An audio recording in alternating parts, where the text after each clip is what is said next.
Tenemos en línea a Abel Saraiva. Él es psicólogo, psicoanalista y coordinador del programa Creciendo sin Violencia de SECODAP. Doctor, le saludamos. Muy buenos días. Muy buenos días, gracias por la invitación para hablar de este tema, que si bien no es un tema agradable, es un tema necesario. Y lamentable, muy lamentable. El día de ayer, una niña de apenas 3 meses de nacido, una bebé, fallece en el hospital JM de Los Ríos. Ya es el sexto infante que fallece, en este caso por la emergencia humanitaria. ¿Tiene alguna información de cómo es el estado dentro del JM de Los Ríos, la cantidad de pacientes que quedan por trasplante de médula, que fueron los primeros 5 casos de los niños que han fallecido en este centro hospitalario?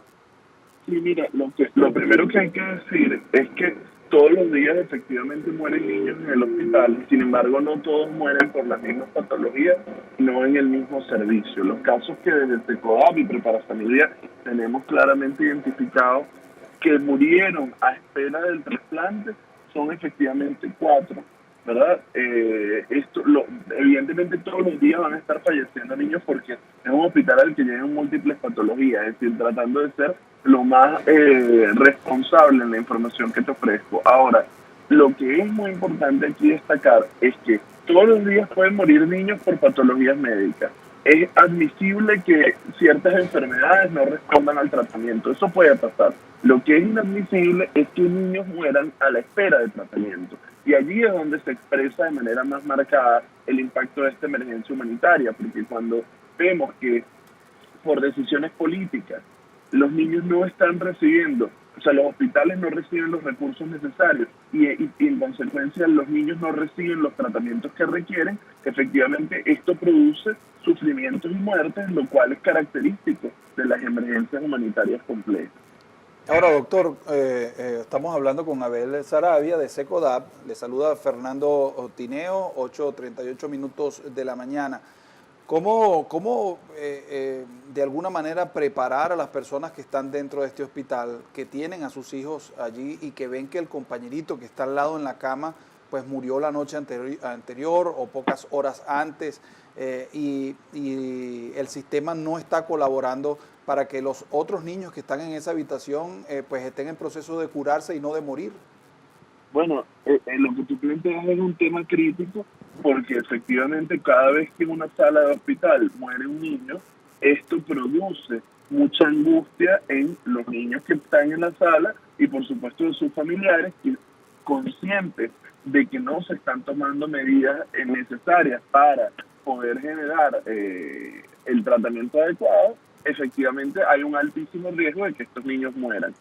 La muerte siempre nos toma por sorpresa y eso hay que tenerlo muy claro. Ahora, ¿qué hay que hacer? Estos son momentos donde es clave poder tratar en medio de la dificultad de mantener la calma, que los niños se sientan acompañados, que se sientan protegidos, permitirles que puedan expresar su temor, ¿sí? En explicarles, por supuesto, también que papá, mamá se encuentran preocupados, se encuentran con miedo, pero que se encuentran juntos, que están allí. Es decir, porque no se les puede mentir y decirles que todo va a estar bien, porque evidentemente los niños perciben que hay un ambiente que no es positivo.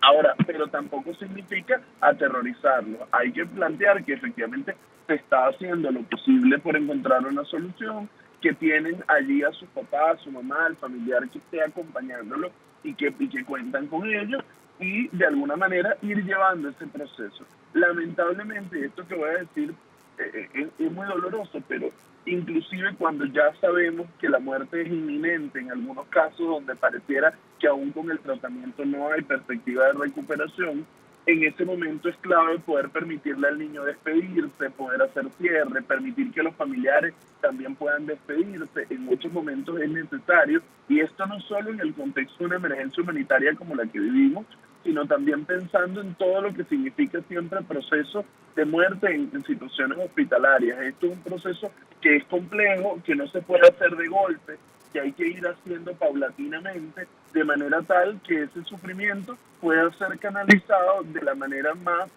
suave posible, aunque, como les digo, sabemos que es una experiencia muy difícil de asimilar en cualquier situación. Doctor, y mientras todo esto pasa, tenemos un Estado responsable que se encarga de buscar un culpable de toda esta situación y al mismo tiempo invierte en armas, invierte dinero en uniformes para la Fuerza Armada Nacional. ¿Qué lectura le da a toda esta situación? Bueno, mira, la lectura es de un profundo desconocimiento de nuestro ordenamiento jurídico. La Ley Orgánica para la Protección de Niños, Niñas y Adolescentes establece tres cosas fundamentales en este sentido. La primera, que el Estado es responsable de garantizar los derechos de los niños. No son las familias quienes tienen que andar por ahí saltando, buscando el tratamiento para sus hijos. El Estado debe proporcionar políticas públicas, recursos y condiciones para la garantía de los derechos. En segundo lugar, y este es quizás uno de los principios más violentados en este momento, es que los niños son prioridad absoluta. ¿Qué significa que los niños sean prioridad absoluta? Y esto está en la ley, esto no es una cosa de retórica. Significa que los niños deben recibir de manera preferente y de manera especial los recursos de la nación. Es decir, si se tiene que distribuir el presupuesto de la nación sobre distintos temas, debe haber una asignación privilegiada de recursos a la niñez. ¿Y recursos en qué sentido? Económicos, financieros, materiales, humanos, de manera tal de que los niños efectivamente sean primero. Cuando vemos que existe una asignación de recursos privilegiada para la compra de uniformes militares, para la fabricación de armas, y no existe esa asignación de recursos para el otorgamiento de tratamientos, de medicinas, de equipamientos médicos que permitan la atención de salud, vemos que los niños no son prioridad. Y en tercer lugar, el derecho a la salud no implica solamente que exista un hospital abierto y que hayan casas y curitas, por poner un ejemplo. La atención que deben recibir los niños, y así lo establece la ley, debe ser de la más alta calidad y debe garantizar que si las familias no tienen los recursos para la adquisición de medicamentos o el tratamiento, el Estado lo garantice. Entonces, como vemos, el Estado no está asumiendo la responsabilidad de garantizar los derechos, sino que puede estar inclusive vulnerándolos. El Estado no está dándole prioridad absoluta al tema de niñez, y en tercer lugar, el Estado no está garantizando el derecho a la salud. Entonces, bajo estos tres supuestos, los niños quedan en condiciones, los niños y sus familias, de extrema vulnerabilidad. Ahora, señor Saravia, estaremos en presencia de más muertes de niños en los próximos días por falta de insumos y trasplantes ahí en ese centro asistencial. Mira, en el caso particular del servicio de hematología, debemos decir que si estos niños no son trasplantados como requieren, estos niños van a seguir muriendo. Nosotros hace un mes desde Secodap y Prepara Familia hicimos junto a los familiares una rueda de prensa advirtiendo el grave riesgo de morir de 20 de estos niños. Lamentablemente hoy contamos 4 que han muerto desde ese momento, y nosotros debemos decir con total responsabilidad que si no se toman las medidas, estos niños están siendo condenados a morir a la espera de un tratamiento. Es necesario que estos niños sean atendidos de manera prioritaria. En el país no existe un centro asistencial público que pueda hacer trasplante de médula cuando el donante no es compatible. Es necesario que estos niños sean trasladados a otro país, como era en el caso de Italia, que se hizo hasta el 2017, donde pueden ser atendidos. Ahora, no perdamos de vista que no solo es salvar la vida de estos 30 niños que hoy están en el servicio de hematología, sino que en este momento nosotros también debemos exigir que en el país existan centros asistenciales capaces de hacer este tratamiento. Y pongo este ejemplo para cerrar. Nosotros vemos que en Italia hay más de una centena de centros asistenciales con estas características que pueden hacer estos trasplantes. En Venezuela hoy, para pacientes con donantes no compatibles, no tenemos un centro asistencial público que pueda realizar esta tarea. Debemos luchar por salvar la vida de estos niños y debemos luchar por salvar la vida de los niños que vengan con este tipo de patologías. Doctor, ya para finalizar, hemos hablado durante toda la entrevista solamente del JM de Los Ríos, bien mencionaba otros centros asistenciales. Le pregunto, ¿han cuantificado la cantidad de muertes por la crisis humanitaria en este 2019 desde Secodap? Mira, una de las dificultades que existe y es característico de la emergencia humanitaria es que el acceso a la información es extremadamente complicado. Como bien saben, el acceso a cifras oficiales es prácticamente nulo debido a que no se publican, no se comparten para mitigar el impacto que tendría conocer el alcance de esto. ¿Qué sabemos? Que el Hospital JM de Los Ríos es el hospital de referencia pediátrica nacional, y si esta es la situación del Hospital JM de Los Ríos, al que asisten pacientes de todo el territorio nacional, hagan la proyección a lo que significaría un hospital pediátrico en cualquier lugar del país.